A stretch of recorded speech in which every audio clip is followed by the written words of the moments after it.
ಎಕ್ಸಾಮಲ್ಲಿ ಚೆನ್ನಾಗಿ ಬರೆದ್ಬಿಟ್ಟು ಪಾಪ.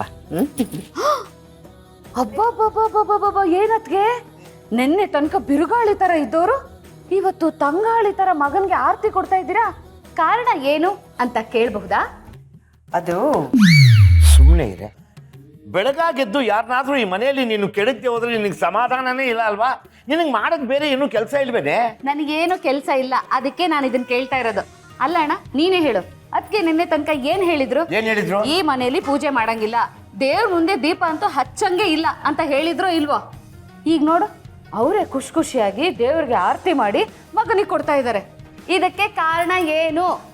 ಅದು ನನ್ನ ಮಗಳು ದೀಪು ನಮ್ಮನ್ನೆಲ್ಲ ಬಿಟ್ಟು ಎಲ್ಲೂ ಹೋಗಿಲ್ಲ ಅನ್ನೋ ಸತ್ಯ ನನಗೆ ಗೊತ್ತಾಗಿದೆ. ಅದಕ್ಕೆ. ಅಂದ್ರೆ ನಮ್ ದೀಪು ಸತ್ತಿಲ್ವಾ? ನೀನೇ ಕಡೆ ಹಿಂಗ್ ನಗ್ತಿದ್ಯಾ? ತೊಡೆ, ವತ್ಸಲಿಂಗೆ ದೀಪ ಇಲ್ಲ ಅನ್ನೋ ನೋವಿಗಿಂತ ದಿಶಿನಲ್ಲೇ ಅವಳು ದೀಪನ್ನ ಕಾಣ್ತಾ ಇದ್ದಾಳೆ. ಅದಕ್ಕೆ ಅಳಿಯಂದ್ರ ಹತ್ರ ನೀವು ದಿಶಿನೇ ಮದುವೆ ಆಗಿ ಅಂತ ಹೇಳಿದ್ದು. ನಮ್ಮ ಪುಟ್ಟಿ ನಮ್ಮನ್ನು ಬಿಟ್ಟು ಎಲ್ಲೂ ಹೋಗಿಲ್ಲ, ಸುತ್ತಮುತ್ತನೇ ಇದ್ದಾಳೆ. ಹೌದು ಮಗನೇ, ನೀನು ಹೇಳ್ದಾಗೆ ನಮ್ಮ ದೀಪು ನಮ್ಮನ್ನು ಬಿಟ್ಟು ಎಲ್ಲೂ ಹೋಗಿಲ್ಲ. ನೋಡ ನರಸಿಂಹ, ಇವತ್ತು ನೀನು ದೈಹಿಕ ತರಬೇತಿಗೆ ಅಂತ ಹೋಗ್ತಾ ಇದೀಯಾ. ನಮ್ಮ ದೀಪು ಎಲ್ಲೇ ಇರಲಿ ಒಳ್ಳೇದಾಗ್ಲಿ ಅಂತಲೇ ಹರಿಸ್ತಾಳೆ. ಈಗ ಅವಳ ಬಗ್ಗೆ ನೀನು ಯೋಚನೆ ಮಾಡೋದು ಬಿಟ್ಟು ನಿನ್ನ ಗುರಿ ಏನಿದೆ ಅದ್ರ ಬಗ್ಗೆ ಯೋಚನೆ ಮಾಡು. ಇವತ್ತು ನೋಡೋ, ಎಲ್ಲೇ ಹೋಗು ಏನೇ ಆಗಲಿ ನೀನು ಕೋಪ ಮಾಡಿಕೊಂಡು ಸಮಸ್ಯೆ ತಂದ್ಕೋಬೇಡ. ನಿನ್ನ ಪಾಡಿಗೆ ನೀನು ಹೋಗಿ ಎಕ್ಸಾಮ್ ಬರೆಯೋ. ಆಮೇಲೆ ಅಲ್ಲಿಂದ ಬರುವಾಗ ಮುಂದಿನ ಹಂತ ಏನೇನಿರುತ್ತೆ ಅಂತೆಲ್ಲ ಡೀಟೇಲಾಗಿ ಕೇಳ್ಕೊಂಬ. ಓಕೆನಾ? ಸರಿಯಪ್ಪ, ಆಶೀರ್ವಾದ. ದೀರ್ಘಾಯುಷ್ಮಾನ್ ಭವ. ಹೋಯ್, ಬರ್ತೀನಮ್ಮ. All the best.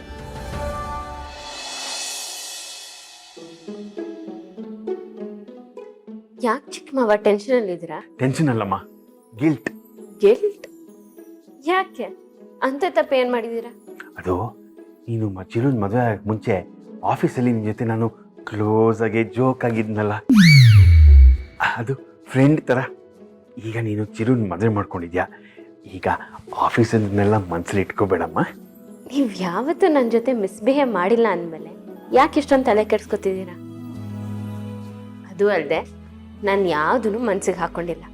ನನ್ನ ಬಾಯಿ ತುಂಬ ಚಿಕ್ಕ ಮಾವ ಅಂತ ಕರಿತಿದ್ದೀನಿ ತಾನೆ, ಸೊ ಗಿಲ್ಟ್ ಫ್ರೀ ಆಗಿರಿ. ಈಗ ಸಮಾಧಾನ ಆಯ್ತಮ್ಮ. ನೀನು ನಮ್ಮ ದೀಪು ಥರ ಒಳ್ಳೆ ಮನಸ್ಸಿರೋ ಹುಡುಗಿ. ಈಗ ನೀನು ನಮ್ಮ ದೀಪು ಥರ ನನಗೆ ಒಳ್ಳೆ ಸೊಸೆ. ಅದ್ರ ಜೊತೆ ನಾನು ನಿನಗೆ ಒಳ್ಳೆ ವೆಲ್ ವಿಷರ್ ಆಗ್ಬೋದಾ? Definite. Okay, let's be friends. ರೀ, ಮತ್ತೆ ಹಳೆ ಚಾಳಿ ಶುರು ಮಾಡಿದ್ರ? ನಮ್ಮ ಆಫೀಸಲ್ಲಿ ಕೆಲಸ ಮಾಡೋ ದಿಶಾ ಅಲ್ಲ ಅವಳು, ಈಗ ಈ ಮನೆ ಸೊಸೆ. ಗೊತ್ತು ಕಣೆ, ತಪ್ಪು ತಿಳ್ಕೊಬೇಡ. ಪ್ರತ್ಯಕ್ಷವಾಗಿ ಕಂಡ್ರು ಪ್ರಮಾಣಿಸಿ ನೋಡುವಂತ ಗಾದೆ ಇಲ್ವಾ? ನಾನು ಆಫೀಸಲ್ಲಿ ಇದ್ದಾಗ ದಿಶಾ ಜೊತೆ ಕ್ಲೋಸ್ ಆಗಿದ್ದೆ ಅನ್ನೋ ಕಾರಣಕ್ಕೆ ಸಾರಿ ಕೇಳ್ತಾ ಇದ್ದೀನಿ. ಇನ್ಮೇಲೆ ಫ್ರೆಂಡ್ ತರ ಹೇಳೋಣ ಅನ್ನೋದಕ್ಕೆ ದಿಶಾನು ಒಪ್ಕೊಂಡ್ಲು. ಅದಕ್ಕೆ ಹ್ಯಾಂಡ್ ಶೇಕ್ ಕೊಡ್ತಿದ್ದೆ ಅಷ್ಟೇ. ಬೇಕಾದ್ರೆ ದಿಶನ್ನೇ ಹೇಳಮ್ಮ ದಿಶಾ. ಹೌದು ಚಿಕ್ಕತ್ತೆ, ಚಿಕ್ಕ ಮಾವ ತುಂಬಾ ಒಳ್ಳೆಯವರು, ಮಗು ಮನ್ಸಿರೋರು. ಅವ್ರ ಬಗ್ಗೆ ತಪ್ಪಾಗಿ ತಿಳ್ಕೊಬೇಡಿ.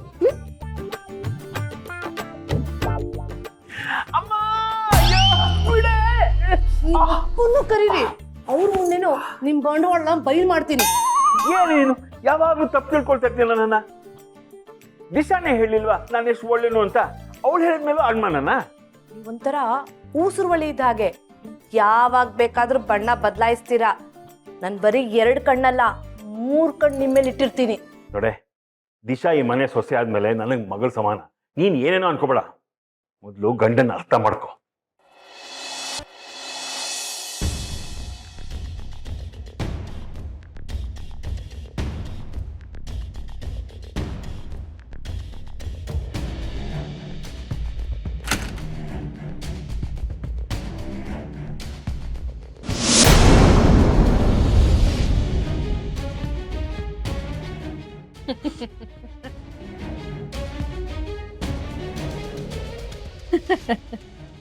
ನೀನು ಸಾಯೋವರೆಗೂ ನನ್ನನ್ನು ನೋಡಿ ಇದೇ ತರ ಹೆದರ್ಕೋಬೇಕು, ಅದನ್ನ ನಾನ್ ನೋಡಿ ಎಂಜಾಯ್ ಮಾಡ್ಬೇಕು.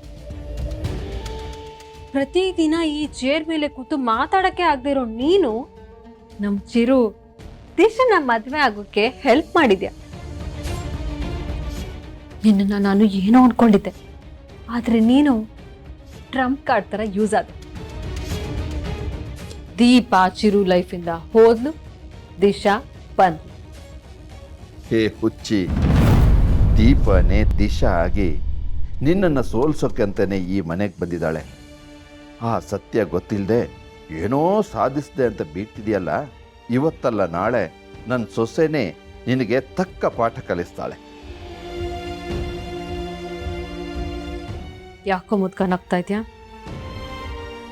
ದೀಪ ಏನಾದ್ರೂ ಇನ್ನು ಬದುಕಿದ್ರೆ ಈ ಮನೆಗೆ ಒಂದ್ ಮಗು ಬರ್ತಿತ್ತು. ಅದ್ರಿಂದ ನಿಂತು ಹೋಗಿರೋ ತೊಟ್ಲು ಈ ಮನೇಲಿ ತೂಗ್ತಾ ಇತ್ತು. ಅದು ನನಗೆ ಇಷ್ಟ ಇರ್ಲಿಲ್ಲ. ಅದಕ್ಕೆ ಆ ದೀಪನ ಚಿರುವಿಂದಾನೇ ದೂರ ಮಾಡ್ದೆ. ಆದ್ರೆ ಈಗ ದಿಶಂಗೆ ಮಕ್ಳು ಮಾಡ್ಕೊಳ್ಳೋ ಆಸಕ್ತಿನೇ ಇಲ್ಲ.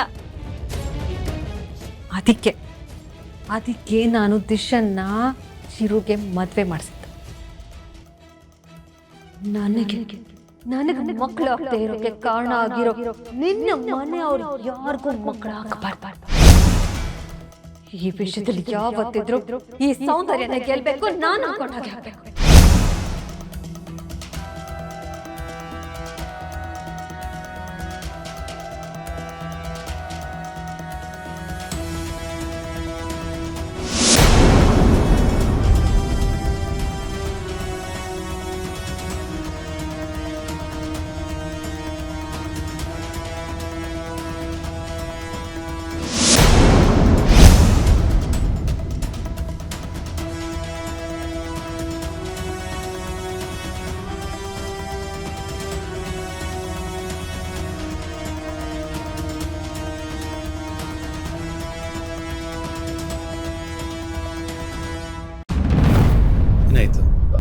ಅದು ಚಿರು ಯಾಕೋ ವೀಲ್ ಚೇರ್ ಸ್ವಲ್ಪ ಲೂಸ್ ಆದಂಗಿತ್ತು.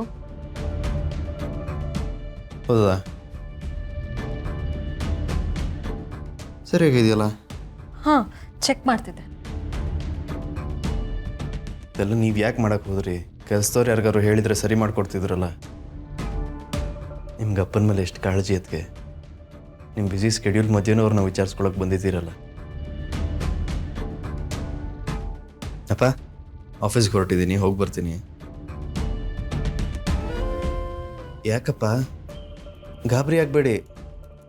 ಅದಕ್ಕೆ ನಾನು ಆಫೀಸಿಗೆ ಹೋದರೆ ನಿಮ್ಮನ್ನು ಯಾರು ನೋಡ್ಕೋತಾರೆ ಅಂತನಾ ಅಚ್ಚುಗೆ ಹೇಳಿದ್ದೀನಿ. ನಿಮ್ಗೆ ಏನು ಬೇಕಿದ್ರು ಅಚ್ಚನ್ನು ಕೇಳಿ.